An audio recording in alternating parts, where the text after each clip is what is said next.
Bonjour, And Bob Shimek. bonjour, Nick. How are you? Good. We are at Hamlin University tonight talking about treaty rights in the ceded territory of Minnesota. There's a treaty here, the 1855 treaty, and Leech Lake and White Earth are in that territory. What's going to happen on May 14th? On May 14th, enrolled members of White Earth and Leech Lake bands are going to be invited to participate in what we're calling the Great Anishinaabeg Fish-Off, the Reservation of 2010. And what it is it'll be a mass demonstration and the dawning of a new era of treaty rights relations in the state of Minnesota. What we're gonna do on the 14th is tribal members can come off the reservation and will be encouraged to fish without a state license for walleye outside of the state season as a demonstration of the treaty rights which we never gave up.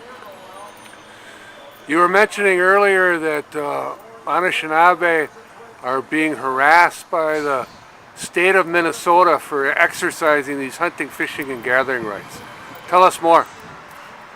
Well, there's been a consistent pattern in the area around White Earth and just south of the White Earth Reservation where tribal members have been consistently being arrested or ticketed for the usually off-reservation harvesting of wild rice, typically without a state license. And what is happening is the state DNR officers will issue a citation for a violation of state law to a tribal member, sometimes take their rice. Usually they'll confiscate the rice. Sometimes they'll take their canoe and other ricing equipment, and sometimes their vehicle, but not always. You know, it varies. And then when they get them into court a few weeks later, they drop charges. And that constitutes harassment, and there's been a consistent pattern of that now for about the last 10 years. What are you seeing in the popular media?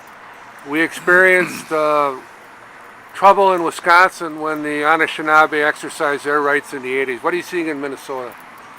Well, we're starting to see some of the similar stuff in terms of how the media writes the story. You know, they say that we're going to be in violation of state law. Our contention is the state is in violation of federal law and in violation of the rights that we reserve for ourselves in these treaties in a number of areas throughout northern Minnesota. And that, you know, there's also some of the, you know, provocative language about, you know, clash over walleyes and, you know, similar things which does nothing to help our cause in terms of trying to educate the general public that these rights exist. We never gave them up, and we are simply going to resume the broader exercise of them, and that we need the state to quit harassing us. How do treaty rights protect the land? Treaty rights can be an important tool for protecting land a number of different ways.